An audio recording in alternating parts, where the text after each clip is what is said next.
Polytechnic admission অথবা diploma admission নিতে চাচ্ছ 2026 সালে যারা, তাদের জন্য সবচেয়ে গুরুত্বপূর্ণ হচ্ছে কলেজ সিলেকশন এবং টেকনোলজি সিলেকশন।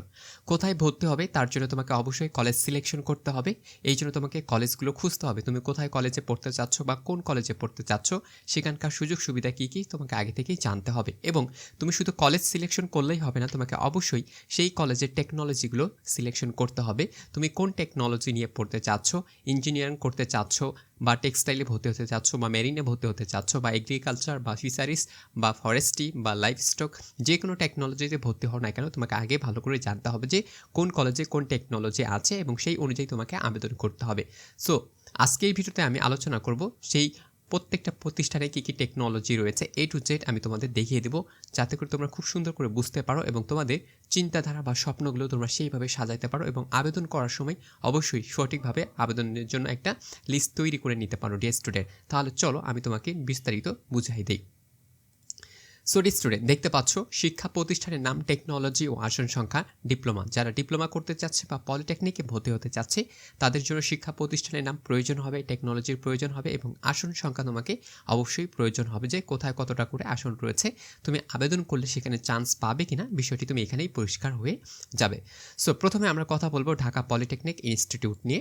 সো প্রথমে কথা বলি ঢাকা পলিটেকনিক ইনস্টিটিউট নিয়ে। সেটি রয়েছে টেকনোলজি কী কী রয়েছে, সিভিল টেকনোলজি রয়েছে, ইলেকট্রিক্যাল টেকনোলজি রয়েছে, মেকানিক্যাল টেকনোলজি রয়েছে, অটোমোবাইল টেকনোলজি রয়েছে, ফুড টেকনোলজি রয়েছে, এনভায়রনমেন্টাল টেকনোলজি রয়েছে, কম্পিউটার রয়েছে, আর্কিটেকচার রয়েছে, কেমিক্যাল রয়েছে, রেফ্রিজারেটর রয়েছে, ইলেকট্রিক্যাল বা ইলেকট্রনিক্স রয়েছে।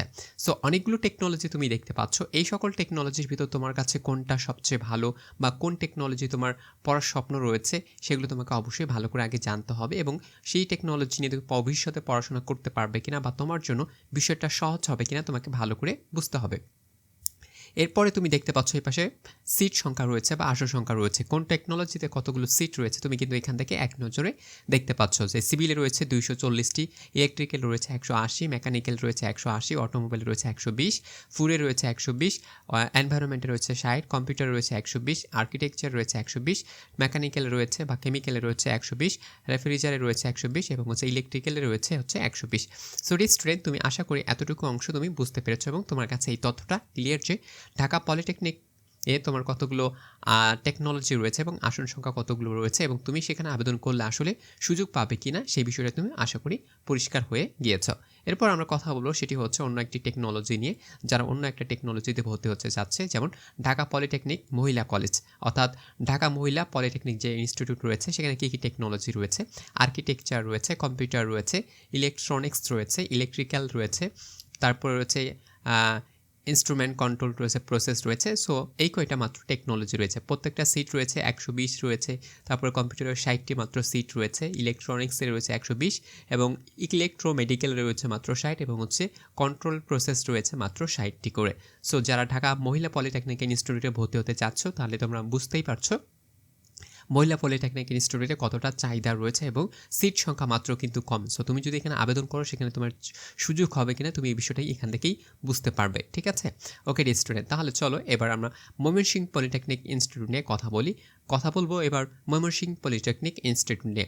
সো ময়মনসিংহে কী কী টেকনোলজি রয়েছে, সিভিলে রয়েছে 180টি সিট, ইলেকট্রনিক্স রয়েছে, ইলেকট্রনিকে রয়েছে 120টি সিট, ইলেকট্রিক্যালে রয়েছে 180টি সিট, কম্পিউটারে রয়েছে 120টি সিট, পাওয়ারে রয়েছে 120টি সিট, মেকানিক্যাল রয়েছে 120টি সিট, মেডিকেল রয়েছে সেটি রয়েছে 120টি সিট। এইগুলোই হচ্ছে সিভিল। সো এই টেকনোলজিগুলো রয়েছে ময়মনসিংহ পলিটেকনিক ইনস্টিটিউট আর আসন সংখ্যা রয়েছে এতগুলো। সো আশা করি তুমি তোমার পছন্দের পলিটেকনিক ইনস্টিটিউটটি পেয়ে গেছো এবং তোমার যে সিট সংখ্যা রয়েছে বা টেকনোলজি নিয়ে রয়েছে তা তুমি বিস্তারিত জানতে পেরেছ। ওকে, এবার আমরা কথা বলবো সেটি হচ্ছে ফরিদপুর টেকনোলজি নিয়ে। সো ফরিদপুর টেকনোলজিতে কী কী টেকনোলজি রয়েছে সেটি হচ্ছে সিভিল টেকনোলজি রয়েছে, যার সংখ্যা রয়েছে 120টি, মেকানিক্যাল রয়েছে 120টি, ইলেকট্রিক্যাল রয়েছে 120টি, রেফ্রিজারেটর রয়েছে 120টি, পাওয়ারে রয়েছে 120টি এবং কম্পিউটারে রয়েছে 120টি। সো স্টুডেন্ট, আশা করি তুমি ফরিদপুর পলিটেকনিক ইনস্টিটিউটের যে টেকনোলজিগুলো রয়েছে তুমি তা জানতে পেরেছ এবং কতগুলো আসন সংখ্যা রয়েছে তুমি সেখান থেকে বিস্তারিত জানতে পেরেছ। সো তুমি যদি একজন ফরিদপুর টেকনোলজিতে আবেদন করতে চাও তাহলে তোমাকে অবশ্যই এই সকল তথ্য তোমার কাছে একদম ক্লিয়ার থাকা উচিত।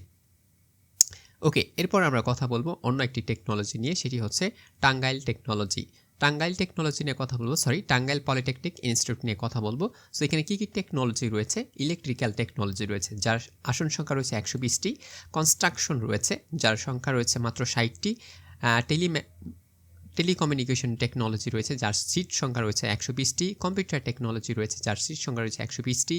ইলেকট্রনিক্স রয়েছে, যার সিট সংখ্যা রয়েছে মাত্র 120টি। সো যারা টাঙ্গাইল পলিটেকনিকে ভর্তি হতে চাচ্ছ তারা বুঝতেই পারছো মাত্র কয়েকটি টেকনোলজি রয়েছে এবং সিটের সংখ্যা কিন্তু খুবই কম রয়েছে। সো তুমি যদি এখানে আবেদন করতে চাও তাহলে তোমাকে অবশ্যই পরীক্ষায় ভালো করতে হবে এবং তোমার জিপিএ ভালো থাকতে হবে, তাছাড়া তুমি কিন্তু এখানে সুযোগ পাবে না। ঠিক আছে, ওকে। এরপর আমরা আরেকটি টেকনোলজি পলিটেকনিক ইনস্টিটিউট নিয়ে কথা বলবো, সেটি হচ্ছে Chittagong polytechnic institute. So Chittagong polytechnic institute এই একটি বড় একটা পলিটেকনিক ইনস্টিটিউট। সো এখানে কী কী টেকনোলজি রয়েছে? সিভিল আছে, সিভিলে রয়েছে 120টি সিট। ইলেকট্রনিক্স রয়েছে, ইলেকট্রনিক্স রয়েছে 120টি সিট। কম্পিউটার আছে, কম্পিউটার রয়েছে 120টি সিট। পাওয়ার আছে, পাওয়ারে রয়েছে 120টি সিট। ইলেকট্রিক্যাল রয়েছে 120টি সিট। মেকানিক্যাল রয়েছে 120টি সিট। এনভায়রনমেন্টাল রয়েছে 120টি সিট। সো তুমি যদি চট্টগ্রাম পলিটেকনিকে ভর্তি হতে চাও তাহলে তোমাকে এই সকল টেকনোলজি রয়েছে, তুমি কোনটা তোমার টেকনোলজি বেছে নিতে চাও তুমি এখান থেকে নিতে পারবে। এবং পাশাপাশি রয়েছে সিট সংখ্যা, তুমি দেখে নিতে পারবে যে কতগুলো সিট সংখ্যা রয়েছে এবং তুমি সেখানে আবেদন করলে চান্স পাবে কি না বিষয়টি তোমার কাছে ক্লিয়ার হয়ে যাবে।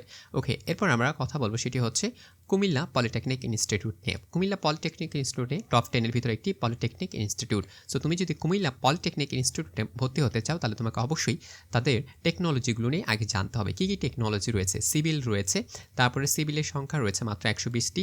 ইলেকট্রনিক্স রয়েছে 60টি। কম্পিউটার রয়েছে 120টি। পাওয়ারে রয়েছে 60টি। ইলেকট্রিক্যাল রয়েছে 120টি এবং মেকানিক্যালে রয়েছে মাত্র 120টি সিট। সো তুমি যদি কুমিল্লা পলিটেকনিক ইনস্টিটিউটে অ্যাডমিশন নিতে চাও তাহলে তোমাকে অবশ্যই এই সকল তথ্য পরিষ্কারভাবে জানতে হবে, যাতে করে তুমি সঠিকভাবে আবেদন করার পরে তুমি যেন সেখানে চান্স পেয়ে যাও। সো ডিয়ার স্টুডেন্ট, আশা করি তুমি কুমিল্লা পলিটেকনিক ইনস্টিটিউটের তথ্য বুঝতে পেরেছ। ওকে, এবার আমরা কথা বলবো Feni technology. So Feni technology কী রয়েছে? সো তুমি এখান থেকে দেখতে পাচ্ছ ফেনী টেকনোলজিতে রয়েছে কী টেকনোলজি দেখতে পাচ্ছ। সিভিল রয়েছে, মেকানিক্যাল রয়েছে, ইলেকট্রিক্যাল রয়েছে, পাওয়ার রয়েছে, কম্পিউটার রয়েছে, আর্কিটেকচার ডিজাইন রয়েছে। সিট সংখ্যাগুলো তুমি পাশাপাশি দেখতে পাচ্ছ যে 120, 120, 120, 60, 120 এবং 60টি করে রয়েছে। সো তুমি যদি ফেনীতে ভর্তি হতে চাও তাহলে অবশ্যই তোমাকে এই সকল তথ্য জানতে হবে। ঠিক আছে, ওকে ডিয়ার স্টুডেন্ট। এরপর আমরা কথা বলবো সেটি হচ্ছে বাংলাদেশ সুইডেন পলিটেকনিক ইনস্টিটিউট। এটি অবশ্যই বগুড়াতে অবস্থিত রয়েছে, একটাই মাত্র ইনস্টিটিউট, সেটি হচ্ছে বগুড়াতে রয়েছে। ঠিক আছে, ওকে। এরপর আমরা কথা বলবো সেটি হচ্ছে রাজশাহী পলিটেকনিক ইনস্টিটিউট। যারা রাজশাহীতে ভর্তি হতে চায় তাদের জন্য সবচেয়ে গুরুত্বপূর্ণ একটি পলিটেকনিক ইনস্টিটিউট, সেটা রাজশাহী পলিটেকনিক ইনস্টিটিউট। এখানে কয়েকটি টেকনোলজি রয়েছে। সিভিল রয়েছে, যার সিট সংখ্যা 120টি। ইলেকট্রনিক্স রয়েছে, যার সিট সংখ্যা 60টি। কম্পিউটার রয়েছে, কম্পিউটার রয়েছে মাত্র 60। মেডিকেল রয়েছে 60টি। ইলেকট্রিক্যাল রয়েছে 120টি। পাওয়ারে রয়েছে 60টি। মেকানিক্যাল রয়েছে 120টি। ম্যাকাট্রনিক্স রয়েছে 60টি। সো এই টেকনোলজিগুলো তুমি দেখতে পাচ্ছ। সো টেকনোলজির পাশাপাশি সিট সংখ্যা দেখতে পাচ্ছ। তুমি যদি এখানে ভর্তি হতে চাও তাহলে তোমাকে অবশ্যই কীভাবে আবেদন করতে হবে তুমি বুঝতে পেরেছ।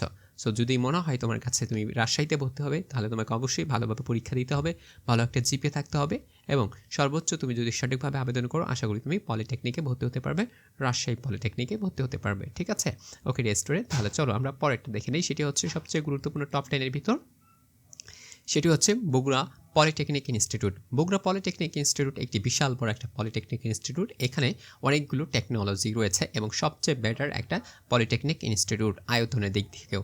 সো সিভিল রয়েছে, সিভিল 120টি সিট রয়েছে। ইলেকট্রনিক্স রয়েছে 60টি রয়েছে। কম্পিউটারে রয়েছে 60টি। রেফ্রিজারেটর বা কন্ডিশনে রয়েছে 60টি। পাওয়ারে রয়েছে মাত্র 60টি। ইলেকট্রিক্যালে রয়েছে 120টি। মেকানিক্যালে রয়েছে 120টি। মাইন্ড সার্ভে রয়েছে 60টি রয়েছে। সো তুমি টেকনোলজিগুলো দেখতে চাচ্ছ, তোমাদের পড়ার ইচ্ছা কোন টেকনোলজিতে তুমি সেখানেই বুঝতে পারবে। সো তোমার যদি ইচ্ছা থাকে পাওয়ার টেকনোলজি বা ইলেকট্রিক্যাল টেকনোলজি, মেকানিক্যাল টেকনোলজি, তাহলে তুমি অবশ্যই এগুলোতে আবেদন করতে পারবে। তবে সিট সংখ্যা কিন্তু অনেক কম রয়েছে। সো তুমি যদি মনে করো সিট সংখ্যা অনেক বেশি থাকে তাহলে আবেদন করবে, আর যদি কম থাকে তাহলে সেভাবে আবেদন করবে। ঠিক আছে, ওকে। এরপর আমরা কথা বলবো Pabna technology. Pabna polytechnic institute রয়েছে, সেখানে সবচেয়ে গুরুত্বপূর্ণ রংপুর পলিটেকনিক ইনস্টিটিউট রয়েছে, অনেক গুরুত্বপূর্ণ। তারপরে আমরা আরও কথা বলবো, সেটি হচ্ছে দিনাজপুর পলিটেকনিক ইনস্টিটিউট রয়েছে, যেটা অনেক গুরুত্বপূর্ণ এবং সবচেয়ে টপ 10-এর ভিতরে এটিও গুরুত্বপূর্ণ। সো এখানে সিভিল রয়েছে 120টি, মেকানিক্যাল রয়েছে 120টি, পাওয়ারে রয়েছে 120টি, ইলেকট্রিক্যালে রয়েছে 120টি, কম্পিউটারে রয়েছে 120টি, আর্কিটেকচারের ডিজাইনে রয়েছে 60টি। সো যারা দিনাজপুরে ভর্তি হতে চাচ্ছে তাদের জন্য সবচেয়ে গুরুত্বপূর্ণ, আর এটি হচ্ছে সিট সংখ্যা এবং টেকনোলজি দিয়ে কিন্তু বেস্ট একটি অপশন, এবং দিনাজপুরের মধ্যে, রংপুর বিভাগের মধ্যে এবং উত্তরবঙ্গের ভিতরে দিনাজপুর পলিটেকনিক ইনস্টিটিউটটা সবচেয়ে বেস্ট পলিটেকনিকদের জন্য। সো তুমি যদি এখানে অ্যাডমিশন নিতে চাও তাহলে তোমাকে অবশ্যই ভালো কিছু করতে হবে এক্সামে, ঠিক আছে? ওকে ডিয়ার স্টুডেন্ট, তাহলে চলো আমরা পরবর্তীগুলো দেখে নিই। এরপরে রয়েছে সেটি হচ্ছে খুলনা পলিটেকনিক ইনস্টিটিউট। তুমি দেখতে পাচ্ছ এখানে টেকনোলজি কী রয়েছে, এখানে অবশ্যই স্ক্রিনশট দিয়ে নিতে পারো। তারপরে আমরা যদি আরও একটি দেখি, সেটি হচ্ছে যশোর পলিটেকনিক ইনস্টিটিউট রয়েছে। যশোরে কী আছে তুমি অবশ্যই এখান থেকে খেয়াল করতে পারছো যে যশোরে কী রয়েছে, ঠিক আছে? ওকে, আমি এবার এক এক করে দেখাবো যাতে করে তোমরা বুঝতে পারো। এখানে রয়েছে কুষ্টিয়া পলিটেকনিক ইনস্টিটিউট রয়েছে, বরিশাল পলিটেকনিক ইনস্টিটিউট রয়েছে, সিভিল রয়েছে, মেকানিক্যাল অনেকগুলো করে রয়েছে। তারপরে পটুয়াখালী পলিটেকনিক ইনস্টিটিউট রয়েছে, সিলেট পলিটেকনিক ইনস্টিটিউট রয়েছে, গ্রাফিক আর্ট ইনস্টিটিউট রয়েছে, তারপর হচ্ছে বাংলাদেশ সার্ভে ইনস্টিটিউট রয়েছে, সেটা কুমিল্লাতে অবস্থিত, একটাই মাত্র পলিটেকনিক ইনস্টিটিউট। চট্টগ্রাম মহিলা পলিটেকনিক ইনস্টিটিউট রয়েছে, ফেনী কম্পিউটার ইনস্টিটিউট রয়েছে, কুড়িগ্রামে রয়েছে, তারপর হচ্ছে নওগাঁতে রয়েছে, ঠাকুরগাঁয়ে একটা আছে, সাতক্ষীরা পলিটেকনিক ইনস্টিটিউট রয়েছে, ঝিনাইদহ পলিটেকনিক ইনস্টিটিউট রয়েছে, সিরাজগঞ্জ পলিটেকনিক ইনস্টিটিউট রয়েছে, ভোলা পলিটেকনিক ইনস্টিটিউট রয়েছে। সো এইভাবে অনেকগুলো আছে। সো আর আমি দেখাচ্ছি না, এগুলো তোমরা অবশ্যই কালেক্ট করে নিবে।